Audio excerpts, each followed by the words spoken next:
That part of the parable that Nancy read to you about a host going to a dinner guest and telling them that they have to move on to another seat at the table, which can be a humiliating experience that I talked about with the children. This reminded me of something that happened to Annie and I. We were driving through Texas a couple of weeks ago. It was a harrowing experience. And if you've ever been in a situation where, the cops show up and all that, you know what I'm talking about. So we're in this movie theater, and this cowboy just lay sprawled across 3 entire seats in this real plush movie theater in the Texas Panhandle. And we saw the usher go by and said, just kind of whispered to the cowboys, sorry, sir, but you're only allowed 1 seat. And the cowboy just groaned, but he didn't budge at all. So the usher obviously was becoming more and more impatient. He said, sir, if you don't get up from here right now and move or just take 1 seat, I'm going to have to call the manager. And once again, the cowboy just groaned. So the usher, realizing that he's dealing with an impaired individual, marched right back up the aisle and got the manager, and they came back together. The 2 of them tried to get the cowboy to move, but no success. So finally, the police were called, and this big old Texas Ranger showed up, and he surveyed the situation briefly, and then he asked, all right, buddy, what's your name? Fred, the cowboy moaned. Where are you from, Fred? Asked the ranger. With terrible pain in his voice and slowly pointing 1 finger toward the ceiling, he said, the balcony. That didn't really happen. But after looking at all of our readings this morning, I was reminded of another story that did take place, or at least some semblance of it took place in Texas, and that is the Battle of the Alamo, specifically the part about drawing a line in the sand. Are you familiar with that part of the legend? Well, here's what happened. According to the legend, it was the waning days of the battle, and the Mexican general, Santa Anna, his army had completely surrounded the Alamo compound. They were greatly outnumbered, the Alamo defenders, and so Santa Anna sent a messenger into the compound to Colonel William Travis, who was the commander in the Alamo, and demanding surrender. Or else, he said, everybody in the compound will simply be killed.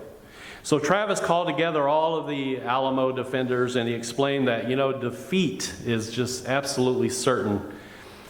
But here's the letter from Santa Anna. So he reads the letter of surrender, and he decides that he'd rather die than surrender, which he figured they were going to die anyway. They'd be executed. So he pulls out his battle sword, and he draws a line in the dirt, and he asks the volunteers if they will join him on his side of the line, understanding that their decision would be irreversible, that they would die. And the legend states that all but 1 of the defenders joined Travis on his side of the line. The rest is history, and they all died. Now, thankfully, you and I will probably never have to draw a line in the sand in such dire circumstances. However, whether we realize it or not, we are always, metaphorically speaking, drawing lines in the sand. Life is full of making either or important life decisions. The kind of decisions where once they're made, there's really no turning back.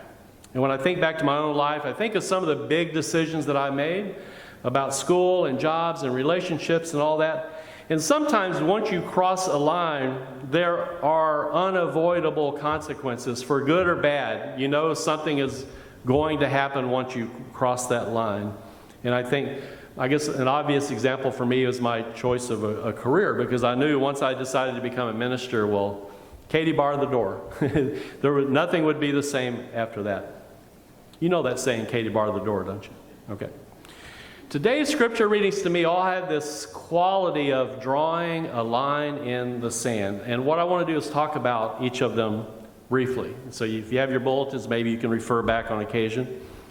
The first line drawn in the sand is from our reading from Jeremiah. And here Jeremiah draws a line between Yahweh and Baal. These are the two gods that vied for supremacy. Now, this is their mythology from way back.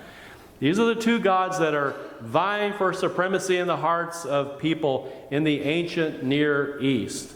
Of course, Jeremiah is a prophet of Yahweh, and he is drawing a line in the sand. He feels it necessary to do that. He accuses his people, that is the Israelites, of following after Baal. Baal, he said, is a worthless god.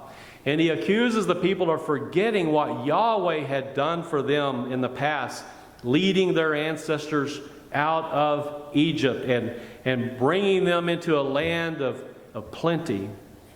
He aims most of his criticism at those who should know better, the prophets and the priests and the leaders of the people. But he says they've all gone straying after Baal, the Canaanite god. Jeremiah is upset. He likens this to forsaking the fountain of living water, which is to him is Yahweh, and relying instead on water from a cracked cistern. There he's talking about Baal. And of course, literally speaking, the problem with a cracked cistern is that at first you think, man, there's plenty of water. But unfortunately, it slowly leaks out until there's nothing there. Following Baal, Jeremiah believed, is ultimately as worthless as using a cracked cistern for a water source. So again, Jeremiah is drawing a clear line in the sand between those two gods. The second line that I picked up from reading is a line in the sand between being faithful to Jesus and being unfaithful to Jesus. But what does that mean, right? Well, the writer of the letter to the Hebrews in the New Testament is doing a good job of explaining to his readers what it means to be faithful to Jesus. And by the way, Jesus is a man who obviously crossed a line on that fateful Good Friday with dire consequences for him. But in the 13th chapter of Hebrews, the writer is encouraging us to be faithful to Jesus, first by leading a moral life. He just comes out and said, this is what it means to be faithful. And this includes being hospitable to strangers, compassionate to prisoners, particularly those who have been tortured. And then he goes in a different direction. He said it also means being faithful in our relationships. He's primarily talking about marital relationships. And at the same time, not being faithful to money and possessions, to be more unattached. So he's drawing all of these moral lines in the sand. And then, like Jeremiah centuries earlier, he draws a theological line in the sand when he says, Jesus Christ is the same yesterday and today and forever. So here the writer of the letter of Hebrews is arguing for what I call a high Christology, a high view of Christ. Outside of the Gospel of John, Hebrews portrays Jesus in divine terms more than any other book in the New Testament. So the writer is drawing a very clear line in the sand when it comes to Jesus and who he thought Jesus was. Now, speaking of Jesus, he also had a way of drawing lines in the sand.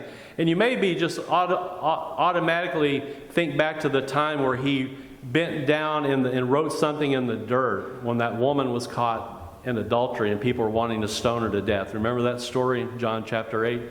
And so he had a way of literally drawing a line in the sand, or dirt perhaps. But in our gospel reading that we just heard, he draws a very clear line between compassion and legalism. Compassion and legalism. For Jesus, this is where the line is, and you have to follow one side or the other. Now, we see this in our gospel reading today. The first part, you'll notice in the reading that we didn't read a few verses in the middle. I'm going to tell you what we missed by not reading that. But it begins by saying, as you heard, is that Jesus is invited to a dinner party at the home of a Pharisee. Now, it was the Sabbath day. And so the Pharisee and his friends, I feel like they asked Jesus to come so that they could keep an eye on him. Because you remember what happened in last week's story that we talked about, where Jesus healed a woman who was bent over. He healed her on the Sabbath, and that raised a big ruckus with these people. They didn't like that. Well, and the part that we didn't read this morning, Jesus does the same. He heals somebody. This time, he heals a man with dropsy, which is, I think, some kind of swelling. So he does it again, like I guess a week later, because it comes right after last week's story. But for Jesus, this the compassionate act of healing, whether it's on the Sabbath or any other day, it doesn't matter. This is a clear line in the sand for him. There's no gray area about when you should heal someone. It's not an occasion for compromise. We are either willing or we're not willing to sidestep a worthless rule or law and that said you can't heal somebody on the Sabbath. So for Jesus, compassion and legalism, they're opposite options. They're two very different things, and many times they don't work well together. And so we need to choose, he says, which side we're going to be on, the side of compassion or the side of legalism. I feel like have you ever heard somebody say, or people say, rules are made to be broken? We say that all the time. What we usually mean is that sometimes compassion calls us to break a rule. So generally speaking, compassion is the reason that we break rules or laws. We might call it justice, we might call it something else, but the root of it is always compassion when there's a rule to be broken.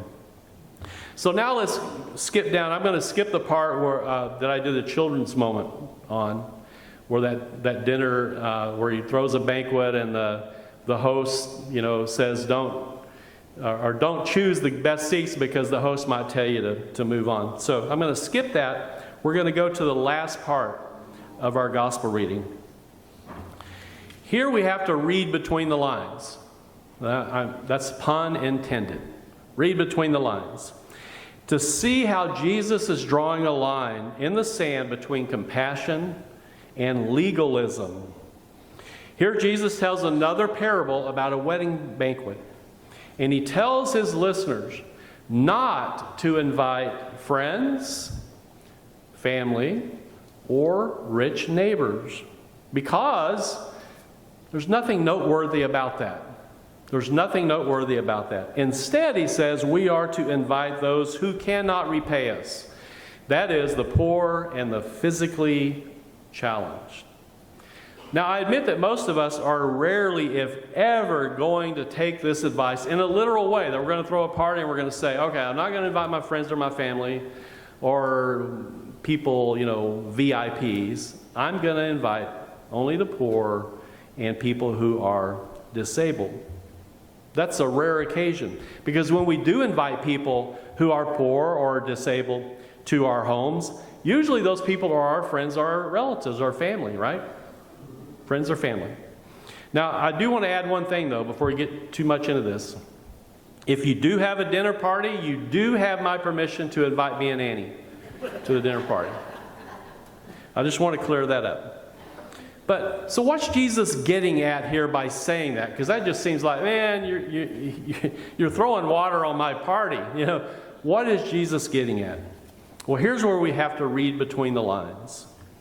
In ancient Jewish society, to allow such unclean people, and I'm going to define that in a moment, unclean people into your home would make you unclean as well.